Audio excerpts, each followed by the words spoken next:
এই যে বিশ্বজুড়ে এত যুদ্ধ চলছে, এসব যুদ্ধের আড়ালে নিজেদের গা বাঁচাতে নিত্য নতুন চুক্তি আর জোট করছে বিভিন্ন দেশ। এত চুক্তির ভিড়ে আলোচনা এসেছে মক্কা জয়েন্ট ডিফেন্স এগ্রিমেন্ট। মক্কায় পাকিস্তান, সৌদি আরব ও তুরস্কের মধ্যে নতুন প্রতিরক্ষা চুক্তি স্বাক্ষরের পর আন্তর্জাতিক রাজনীতিতে সবচেয়ে বেশি আলোচিত প্রশ্ন, এটি কি একটি নতুন সামরিক জোটের সূচনা? আর যদি তাই হয়, তাহলে ভারতের জন্য এর অর্থ কি?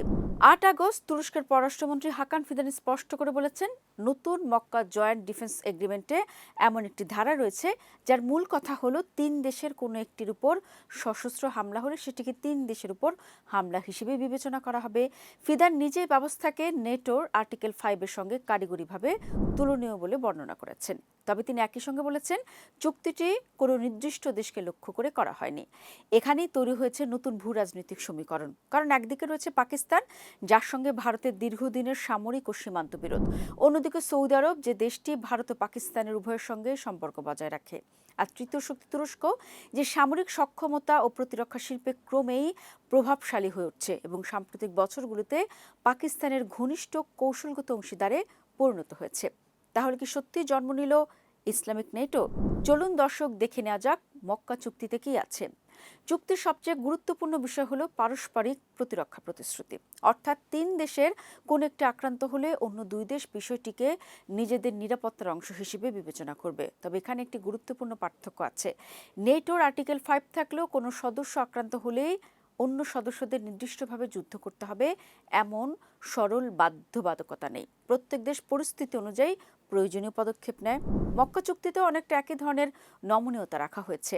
সামরিক সহায়তা হতে পারে গোয়েন্দা তথ্য বিনিময়, অস্ত্র, লজিস্টিক্স সহায়তা থেকে শুরু করে সরাসরি সামরিক সহযোগিতা পর্যন্ত। অর্থাৎ চুক্তিটি শক্তিশালী হলেও এটি এখনই নেটোর মতো পূর্ণাঙ্গ সামরিক কাঠামো নয়। চুক্তির আওতায় নিয়মিত বৈঠক, প্রতিরক্ষা ও পররাষ্ট্র কর্মকর্তাদের সমন্বয় এবং সৌদি আরবে একটি স্থায়ী সচিবালয় গঠনের পরিকল্পনা রয়েছে। ভবিষ্যতে আরও দেশ এতে যোগ দিতে পারে বলেও তুরস্ক জানিয়েছে। বিশেষ করে মিশরের নাম আলোচনায় এসেছে। এখানে ভারতের উদ্বেগটা কোথায়? এক কথায় যদি বলি, ভারতের সবচেয়ে বড় উদ্বেগের জায়গা হলো পাকিস্তান। ইসলামাবাদের সঙ্গে ভারতের সম্পর্ক বহু বছর ধরে উত্তেজনাপূর্ণ। সীমান্ত সংঘাত, কাশ্মীর ইস্যু এবং ২ দেশের সামরিক প্রতিযোগিতা দক্ষিণ এশিয়ার নিরাপত্তাকে প্রভাবিত করে আসছে। এখন পাকিস্তান যদি সৌদি আরব ও তুরস্কের মতো দুটি শক্তিশালী রাষ্ট্রের সঙ্গে আনুষ্ঠানিক পারস্পরিক প্রতিরক্ষা কাঠামোর অংশ হয়, তাহলে ভবিষ্যতের কোনো ভারত পাকিস্তান সংকট আর দ্বিপক্ষীয় বিষয় হিসেবে থাকবে না, এমন আশঙ্কা তৈরি হয় স্বাভাবিক। বিশেষ করে তুরস্কের বিষয়টি দিল্লির জন্য সংবেদনশীল। তুরস্ক অতীতে কাশ্মীর ইস্যুতে পাকিস্তানের অবস্থানের প্রতি সহানুভূতিশীল অবস্থান নিয়েছে। ফলে পাকিস্তানের সঙ্গে তুরস্কের সামরিক সম্পর্ক আরও প্রাতিষ্ঠানিক হলে ভারতীয় কৌশলবিদদের কাছে সেটি বাড়তি চাপ হিসেবে দেখা হতে পারে। ভারতীয় বিশ্লেষকদের একটি বড় অংশ আগেই সতর্ক করেছিল যে পাকিস্তান সৌদি প্রতিরক্ষা চুক্তি ভবিষ্যতে আরও বড় বহুপক্ষীয় নিরাপত্তা কাঠামোর ভিত্তি হতে পারে। কিন্তু সৌদি আরব কি ভারতের বিরুদ্ধে যাবে? এখানে গল্পটি এতটা সরল নয়। সৌদি আরবের সঙ্গে ভারতের সম্পর্ক গত ১ দশকে উল্লেখযোগ্যভাবে গভীর হয়েছে। জ্বালানি, বিনিয়োগ, বাণিজ্য, অবকাঠামো এবং কৌশলগত সহযোগিতায় দিল্লি রিয়াদ সম্পর্কের গুরুত্ব বেড়েছে। তাই সৌদি আরবের জন্য ভারতকে প্রকাশ্য প্রতিপক্ষ বানানো সহজ সিদ্ধান্ত নয়, বরং রিয়াদের মূল লক্ষ্য সম্ভবত নিজের নিরাপত্তার জন্য একাধিক শক্তির উপর নির্ভরতা তৈরি করা। একসময় সৌদি নিরাপত্তার প্রধান ভরসা ছিল আমেরিকা, কিন্তু মধ্যপ্রাচ্যের সাম্প্রতিক যুদ্ধ, আঞ্চলিক অস্থিরতা এবং আমেরিকার নিরাপত্তা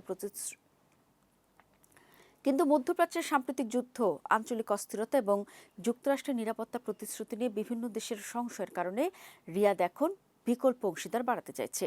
সেই অর্থে মক্কা চুক্তিকে ভারতের বিরুদ্ধে সরাসরি সামরিক জোটের চেয়ে সৌদি আরবের কৌশলগত ঝুঁকি কমানোর প্রচেষ্টা হিসেবেও দেখা যায়। সবশেষ কথা হলো ভারতের জন্য আসল উদ্বেগ তাই ইসলামিক নেটো শব্দটি নয়। উদ্বেগ হলো পাকিস্তান যদি সৌদি অর্থনীতি ও তুরস্কের সামরিক প্রযুক্তিগত সক্ষমতার সঙ্গে দীর্ঘমেয়াদী নিরাপত্তা কাঠামো যুক্ত হয়, তাহলে দক্ষিণ এশিয়া মধ্যপ্রাচ্যের শক্তির ভারসাম্যে নতুন সমীকরণ তৈরি হতে পারে। আর এই চুক্তি যদি ভবিষ্যতে মিশর সহ আরও কয়েকটি রাষ্ট্রকে টেনে নেয়, তাহলে সেটি শুধু পাকিস্তান, সৌদি, তুরস্কের সম্পর্ক থাকবে না, বরং মধ্যপ্রাচ্য ও দক্ষিণ এশিয়ার নিরাপত্তা ব্যবস্থার একটি নতুন অধ্যায়ের সূচনা করতে পারে।